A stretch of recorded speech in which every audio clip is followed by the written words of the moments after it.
Good morning, students. Welcome back to the online class of social sciences. And today we start with our second chapter of history, the rise of small kingdoms in North India.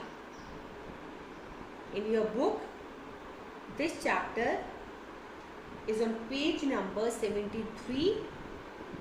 So let's discuss about this chapter. Harshvardhan was the last great ruler of ancient India. अब हर्षवर्धन किसके बारे में बात हो रही है? King के बारे में. You just have a look in the pic.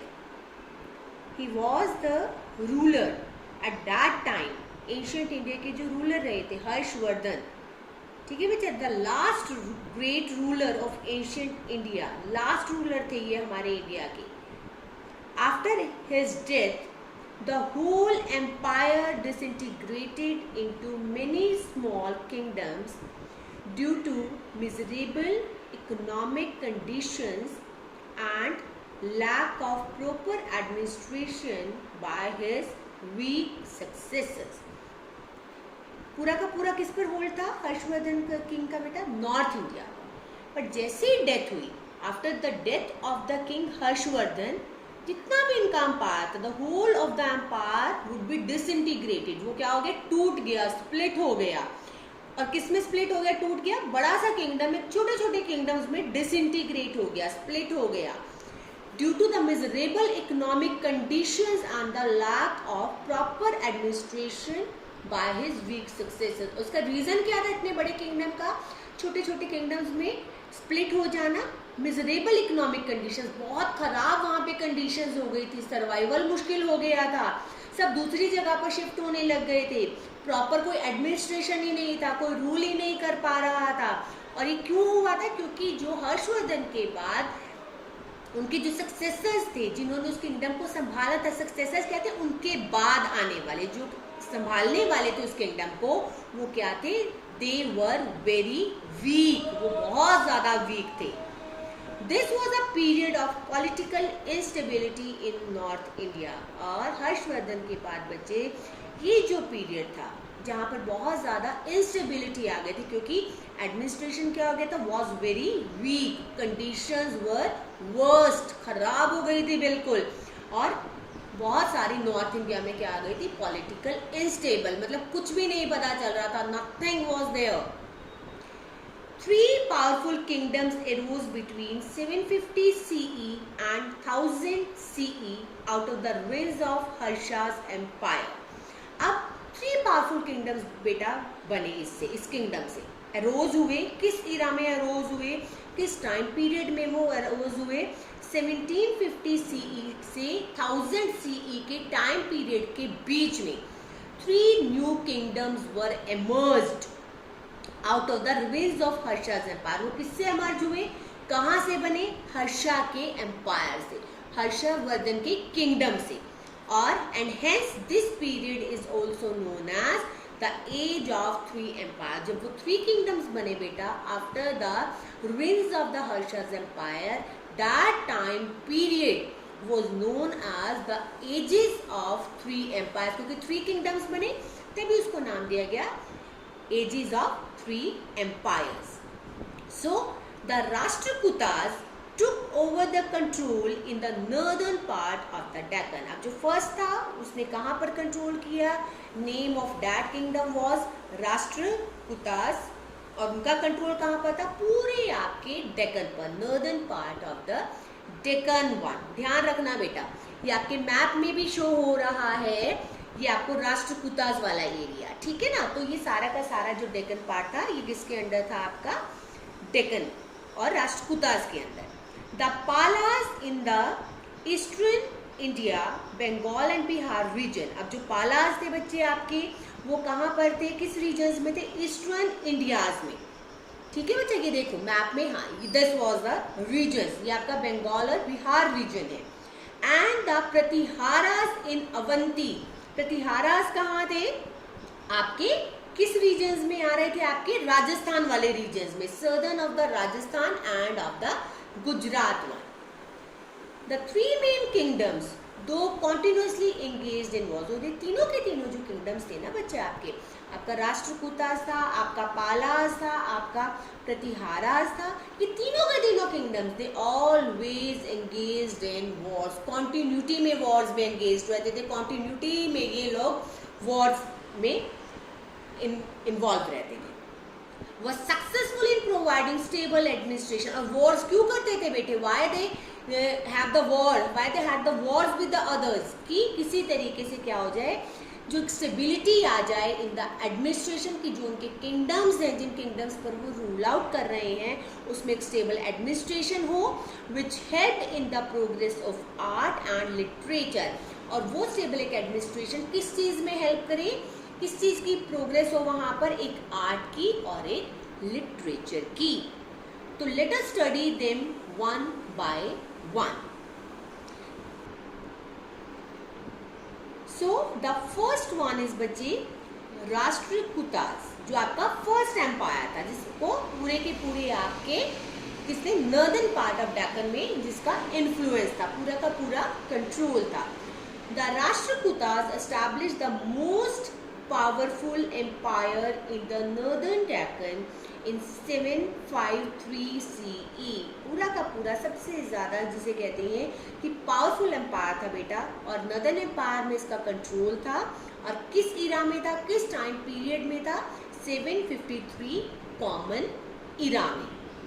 They became the masters of a large area of present Gujarat, Madhya Pradesh, Bihar, Maharashtra and Karnataka. और इनके पास जो एरियाज थे बेटे, ये किस एरियाज के मास्टर थे, कौन कौन से स्टेट्स के ये मास्टर्स थे, जो प्रेजेंटली आज के टाइम में आपका गुजरात है, आपका मध्य प्रदेश है, बिहार है, महाराष्ट्र है और आपका कर्नाटका है। सो दीज मतलब Rashtrakutas were become the masters in these areas. मतलब इनका पूरा का पूरा होल्ड था, पूरा का पूरा कंट्रोल था इन एरियाज पर। Their empire acted as a bridge between the north and the south India। और जो इनका एम्पायर था बेटा, जो इनका किंगडम था राष्ट्रकूटास का, वो एक ब्रिज का काम करता था। ब्रिज से क्या होता है, जब आप ब्रिज का यूज किस लिए होता है कि एक जगह से when we move from one place to the other, ठीक है ना, तो वो बीच में जो ब्रिज होता है किसी भी रिवर पर, you can easily through that bridge you can move from one place to other. Same ही राष्ट्रकूटास का था बच्चे, कि वो एक ब्रिज का काम करते थे नॉर्थ और साउथ में, ठीक है बच्चा। Danti Durga is considered to be the real founder of the Rashtrakuta empire. The name of the person is Danti Durga. Danti Durga मतलब एक रियल फाउंडर थे आपके, किसके, जिन्होंने राष्ट्रकूटा एम्पायर को फाउंड किया था, फॉर्म किया था, ठीक है बेटा। The name of that person was Danti Durga. Govinda III and Amoga Varsha were the well-known Rashtrakutas king। अब इसके बाद दंती दुर्गा के बाद 2 more kings were there Rashtrakutas के, that known names were Govinda III and Amoga Varsha। इन्होंने कितने टाइम पीरियड तक rule out किया बेटा, 814 से लेकर 880 कॉमन इरा तक। The Rashtrakutas were great warriors, art lovers and scholars। और जो किंग्स थे बेटा, राष्ट्रकूटास के जो किंग थे, ये बहुत जिसे कहते हैं ना ग्रेट वॉरियर्स, मतलब बहुत जिसे कहते हैं एक कंपेटेबल किंग्स थे। ये बहुत ज़्यादा स्ट्रॉन्ग वॉरियर्स थे, आर्ट के लवर्स थे, इनको आर्टिस्टिक चीज़ें बहुत ज़्यादा पसंद आती थी, एंड स्कॉलर्स, और बहुत बड़े बड़े विद्वान जिसको कहते हैं scholars type of kings they were. So they took up titles like Chakravarti, Maharajadhiraja and परम भद्रक। और इनको क्या क्या टाइटल्स मिलते थे एट दैट टाइम, चक्रवर्ती का टाइटल, महाराजाधिराज मतलब ये किंग्स के लिए टाइटल होती थी, एंड द परम भद्रक जैसे टाइटल्स इनको मिलते थे at that time. They maintained huge आर्मीज and encourage trade for the prosperity of the people. और इन्होंने क्या मेंटेन किया हुआ था अपने किंगडम में, बहुत स्ट्रॉन्ग आर्मीज थी कि well developed आर्मीज, and encourage trade for the prosperity. और जितना भी ट्रेड होता था ये ज़्यादा से ज़्यादा इनकरेज करते थे कि ट्रेड हो, व्यापार हो, कि जिससे ज़्यादा से ज़्यादा इकोनॉमिकली जो ये कंट्रीज थे, इनके किंगडम्स थे, वो स्ट्रॉन्ग बने और पीपल एक प्रॉस्पेरस कंट्री में रहे। ठीक है, प्रॉस्पेरस कंट्री क्या होता है? जहाँ पे हर चीज़ इजीली अवेलेबल हो। Rashtrakutas followed Jainism. राष्ट्रकूटास के जो किंग्स थे बेटा, normally they followed the religion of Jain और they followed the religion of Jainism, but also patronised Buddhist, Hindus and Muslims. पर यही नहीं है कि जैनिज्म को ही फॉलो करते थे, और भी बहुत सारे रिलीजन्स थे जिनको ये मानते थे। उसमें बुद्धिस्ट थे आपके बच्चा, हिंदूज थे एंड द मुस्लिम्स वन। ठीक है बच्चे, Rashtrakuta rulers were a great patrons of art and learning. जो आपके राष्ट्रकूटास के किंग थे बच्चा, वो क्या थे? बहुत ज़्यादा, जिसे कहते हैं इन्फ्लुएंशियल थे, बहुत ज़्यादा आर्ट लवर थे और उनको ये चीज़ें बहुत पसंद आती थी, और जो लर्निंग की चीज़ें होती थी वो भी उनको बहुत ज़्यादा, उनमें क्या था? उनका इंटरेस्ट था। They rule saw the flourishing of regional literature. उनका रूल किस तरीके के बारे में बताता था? Flourishing of the regional literature, मतलब उनके टाइम पीरियड में क्या नज़र आता था? एक रीजनल लिटरेचर नज़र आता था, क्योंकि उनको लर्निंग्स का बहुत ज़्यादा शौक था। Rock cut temples of Ellora belongings to Hindus, Buddhist and Jain sects are a proof of the religion tolerance of Rashtrakuta. अब आप ये देखिए कि सिर्फ एक सिंगल रिलीजन की बात नहीं हो रही, so many religious communities were there at that time। इसमें आपकी rock cut temples of Ellora की बात हो रही है, जो बिलोंग करती थी हिंदू से। बुद्धिस्ट और जैन सेक्ट्स, ये किसका प्रूफ थे? कि वहाँ पर सिर्फ हिंदूज ही नहीं, सिर्फ एक बुद्धिस्ट ही नहीं, जैनिज्म ही नहीं, number of the religion were there। King Amoghavarsha himself was a great lover of Sanskrit। अब जो मैंने आपको किंग बताए थे दंती दुर्गा के बाद गोविंदा III और अमोघवर्षा, तो ये भी क्या थे? बहुत ज़्यादा, जिसे कहते हैं लवर थे, किसके? संस्कृत के। इनको संस्कृत बहुत ज़्यादा क्या थी? पसंद थी वो।